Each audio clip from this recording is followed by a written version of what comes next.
ಶ್ರಮಕ್ಕೆ ಇವತ್ತಿನ ಕಾಂಗ್ರೆಸ್ ಶಾಸ್ತಿ ಅನುಭವಿಸುತ್ತಿದೆ. ನಾನು ಮುಖ್ಯಮಂತ್ರಿ ಆಗಿದ್ದು ಅಂದು ರಾಷ್ಟ್ರಪಿತರು ತಂದುಕೊಟ್ಟ ಸ್ವಾತಂತ್ರ್ಯ ಹಾಗೂ ಬಾಬಾ ಸಾಹೇಬ್ ಡಾಕ್ಟರ್ BR ಅಂಬೇಡ್ಕರ್ ಅವರು ಕೊಟ್ಟ ಜಗತ್ಮಾನ್ಯ ಸಂವಿಧಾನದ ಕಾರುಣ್ಯದಿಂದ. ಇದರಲ್ಲಿ ಕಾಂಗ್ರೆಸ್ ಪಾತ್ರ ಶೂನ್ಯ ಎಂಬುದಾಗಿ ಮಾಜಿ ಸಿಎಂ HD ಕುಮಾರಸ್ವಾಮಿ ಹೇಳಿದ್ದಾರೆ.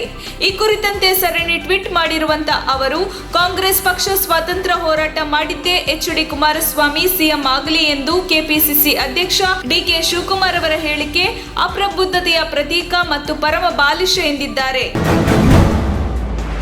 ನಾವು ಲೋಕ ಕಲ್ಯಾಣಾರ್ಥ ಪೂಜೆ ಮಾಡಿ ಪ್ರಸಾದವನ್ನ ಸಂಸದರಿಗೆ ಕಳಿಸುವಾಗ ಪೊಲೀಸರ ಮೂಲಕ ಅಡ್ಡಿಪಡಿಸಿದ್ದಾರೆ ಎಂದು ಕೆಪಿಸಿಸಿ ವಕ್ತಾರ ಡಾಕ್ಟರ್ ಶಂಕರ್ ಗುಹಾ ದ್ವಾರಕನಾಥ್ ಬೆಳ್ಳೂರು ಆಕ್ರೋಶ ಹೊರಹಾಕಿದ್ದಾರೆ. ಸಂಸದ ತೇಜಸ್ವಿ ಸೂರ್ಯ ಮತ್ತು ಬಸವನಗುಡಿ ಶಾಸಕ ರವಿ ಸುಬ್ರಹ್ಮಣ್ಯ ಅವರಿಗೆ ಒಳ್ಳೆಯ ಬುದ್ಧಿ ಬರಲಿ ಎಂದು ಪಂಚದುರ್ಗ ಪೂಜೆ ನಡೆಸಲಾಯಿತು. ದ್ವೇಷದ ಭಾವನೆ ಬಿಟ್ಟು ಪ್ರೇಮದ ಭಾವನೆ ಮೂಡಲಿ ಎಂದು ಪಂಚದುರ್ಗ ಪೂಜೆಯನ್ನು ಮಾಡಿದ್ದೆವು. ಪೂಜೆ ಬಳಿಕ ಪಂಚಪುಷ್ಪ ಪ್ರಸಾದವನ್ನ ಸಂಸದರಿಗೆ ಕೊರಿಯರ್ ಮೂಲಕ ಕಳುಹಿಸಲು ಮುಂದಾದಾಗ ಪೊಲೀಸರು ಅಡ್ಡಿಪಡಿಸಿದ್ದಾರೆ ಎಂದು ಅವರು ಹೇಳಿದರು. ಬಿಹಾರದಲ್ಲಿ ತಲೆದೋರಿದ್ದ ರಾಜಕೀಯ ಬಿಕ್ಕಟ್ಟಿಗೆ ಬ್ರೇಕ್ ಬಿದ್ದಿದೆ. ಸಿಎಂ ಸ್ಥಾನಕ್ಕೆ ರಾಜೀನಾಮೆ ನೀಡುವ ಮೂಲಕ ನಿತೀಶ್ ಕುಮಾರ್ NDA ಮೈತ್ರಿಕೂಟದಿಂದ ಹೊರಬಂದಿದ್ದಾರೆ. ಜೆಡಿಯು ಸಂಸದರು ಮತ್ತು ಶಾಸಕರ ಸಭೆಯಲ್ಲಿ ಬಿಜೆಪಿ ಜೊತೆಗಿನ ಮೈತ್ರಿಯನ್ನು ಮುರಿದುಕೊಳ್ಳಲು ಪಕ್ಷವು ಸರ್ವಾನುಮತದಿಂದ ನಿರ್ಧಾರಕ್ಕೆ ಬಂದಿದ್ದು, ನಂತರ ರಾಜ್ಯಪಾಲರನ್ನು ಭೇಟಿ ಮಾಡಿದ ನಿತೀಶ್ ಕುಮಾರ್ ತಮ್ಮ ರಾಜೀನಾಮೆ ಪತ್ರವನ್ನು ಸಲ್ಲಿಸಿದ್ದಾರೆ. ಬಿಹಾರದಲ್ಲಿ ಬಿಜೆಪಿ ಜೆಡಿಯು ನಡುವಿನ ಮೈತ್ರಿ ಮುರಿದು ಬಿದ್ದಿದ್ದು, ಸಿಎಂ ಸ್ಥಾನಕ್ಕೆ ನಿತೀಶ್ ಕುಮಾರ್ ರಾಜೀನಾಮೆ ನೀಡಿದ್ದು ರಾಜ್ಯದಲ್ಲಿ ಬಿಜೆಪಿಗೆ ತೀವ್ರ ಹಿನ್ನಡೆ ಉಂಟಾಗಿದೆ. ಮೂಲಗಳ ಪ್ರಕಾರ ಸೋಮವಾರ ರಾತ್ರಿ ಖುದ್ದು ಅಮಿತ್ ಶಾ ನಿತೀಶ್ ಕುಮಾರ್ಗೆ ಕರೆ ಮಾಡಿ 6 ನಿಮಿಷಗಳ ಕಾಲ ಮಾತನಾಡಿದ್ದರು. NDA ಮೈತ್ರಿಕೂಟದಲ್ಲಿ ಮುಂದುವರಿಯುವಂತೆ ಮನವಿ ಮಾಡಿದ್ದರು. ಅಷ್ಟೇ ಅಲ್ಲದೆ 2025ರವರೆಗೂ ನೀವೇ ಮುಖ್ಯಮಂತ್ರಿಯಾಗಿ ಮುಂದುವರಿಯಲಿದ್ದೀರಿ ಎಂಬ ಭರವಸೆಯನ್ನು ನೀಡಿದ್ದರು. ಆದರೆ ಅಮಿತ್ ಶಾ ಶ್ರಮಕ್ಕೆ ಯಾವುದೇ ಪ್ರತಿಫಲ ಸಿಕ್ಕಿಲ್ಲ. ಶಾಸಕ ಜಮೀರ್ ಅಹಮದ್ ಚಾಮರಾಜಪೇಟೆಯ ಈದ್ಗಾ ಮೈದಾನದಲ್ಲಿ ಗಣೇಶ ಮೂರ್ತಿ ಪ್ರತಿಷ್ಠಾಪಕ್ಕೆ ಅವಕಾಶ ಇಲ್ಲ ಎಂದು ಹೇಳಿರುವುದಕ್ಕೆ ಶ್ರೀರಾಮ ಸೇನೆ ಮುಖ್ಯಸ್ಥ ಪ್ರಮೋದ್ ಮುತಾಲಿಕ್ ಆಕ್ರೋಶ ವ್ಯಕ್ತಪಡಿಸಿದ್ದು, ಜಮೀರ್ ತಮ್ಮ ಹೇಳಿಕೆಯನ್ನು ವಾಪಸ್ ಪಡೆದು ಕ್ಷಮೆ ಯಾಚಿಸಬೇಕು ಎಂದು ಆಗ್ರಹಿಸಿದ್ದಾರೆ. ಜಮೀರ್ ಅಹಮದ್ ಅವರೇ, ಚಾಮರಾಜಪೇಟೆಯ ಈದ್ಗಾ ಮೈದಾನ ನಿಮ್ಮ ಆಸ್ತಿಯೂ ಅಲ್ಲ, ನಿಮ್ಮ ಪಿತ್ರಾರ್ಜಿತ ಆಸ್ತಿಯೂ ಅಲ್ಲ, ಜೊತೆಗೆ ವರ್ಕ್ ಬೋರ್ಡ್ ಅಲ್ಲ, ಮುಸ್ಲಿಮರದ್ದು ಅಲ್ಲ, ಅದು ಹಿಂದೂಗಳದ್ದು ಅಲ್ಲ, ಇದೊಂದು ಸರ್ಕಾರದ ಜಾಗ. ಆದ್ದರಿಂದ ಈ ಬಗ್ಗೆ ಅಲ್ಲಿ ಗಣೇಶ ಮೂರ್ತಿ ಪ್ರತಿಷ್ಠಾಪನೆಗೆ ಅವಕಾಶ ಇಲ್ಲ ಎಂದು ಹೇಳುವುದಕ್ಕೆ ನೀವು ಯಾರು ಎಂದು ಪ್ರಶ್ನಿಸಿದ್ದಾರೆ.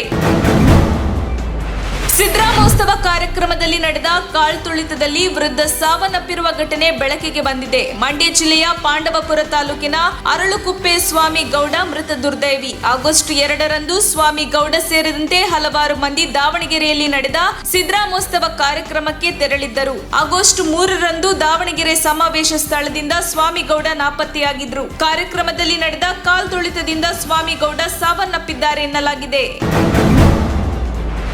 ಆಯತಪ್ಪಿ ಬಿದ್ದು ಬಾಲಕಿ ನೀರಿನಲ್ಲಿ ಕೊಚ್ಚಿ ಹೋದ ಘಟನೆ ಉಡುಪಿಯ ಬೈಂದೂರು ತಾಲೂಕಿನ ಕಲ್ತೋಡು ಗ್ರಾಮದ ಬೀಜನಮಕ್ಕಿಯಲ್ಲಿ ನಡೆದಿದೆ. 7 ವರ್ಷ ವಯಸ್ಸಿನ ಸನ್ನಿಧಿ ನೀರು ಪಾಲಾದ ಬಾಲಕಿಯಾಗಿದ್ದಾಳೆ. ಸರ್ಕಾರಿ ಹಿರಿಯ ಪ್ರಾಥಮಿಕ ಶಾಲೆ ಚಪ್ಪರಿಕೆಯಲ್ಲಿ 2ನೇ ತರಗತಿ ಕಲಿಯುತ್ತಿದ್ದ ಸನ್ನಿಧಿ ಶಾಲೆಯಿಂದ ಮನೆಗೆ ತೆರಳುತ್ತಿದ್ದ ವೇಳೆ ನಿನ್ನೆ ಸಂಜೆ ಕಾಲು ಸಂಕ ದಾಟುವಾಗ ಆಯತಪ್ಪಿ ನೀರಿಗೆ ಬಿದ್ದು ಕೊಚ್ಚಿ ಹೋಗಿದ್ದಾಳೆ. ನೀರಿನ ಸೆಳೆತಕ್ಕೆ ಮಗು ಕೊಚ್ಚಿಕೊಂಡು ಹೋಗಿರುವ ಸಾಧ್ಯತೆ ಇದ್ದು ನಾಪತ್ತೆಯಾದ ಬಾಲಕಿಗಾಗಿ ತೀವ್ರ ಹುಡುಕಾಟ ನಡೆಸಲಾಗುತ್ತಿದೆ.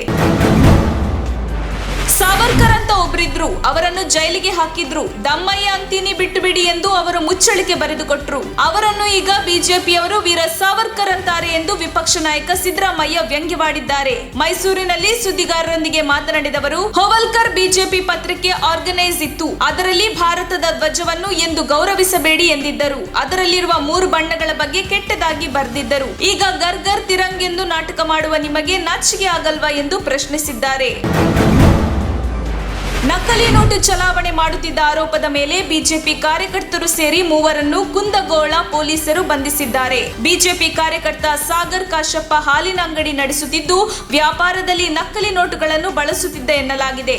ಈ ಬಗ್ಗೆ ಖಚಿತ ಮಾಹಿತಿ ಕಲೆ ಹಾಕಿದ ಕುಂದಗೋಳ ಪೊಲೀಸರು ಸಿಪಿಐ ಮಾರುತಿ ಗುಳಾರಿ ನೇತೃತ್ವದಲ್ಲಿ ದಾಳಿ ನಡೆಸಿ 3 ಆರೋಪಿಗಳನ್ನು ಬಂಧಿಸಿದ್ದಾರೆ ಎಂದು ವರದಿಯಾಗಿದೆ.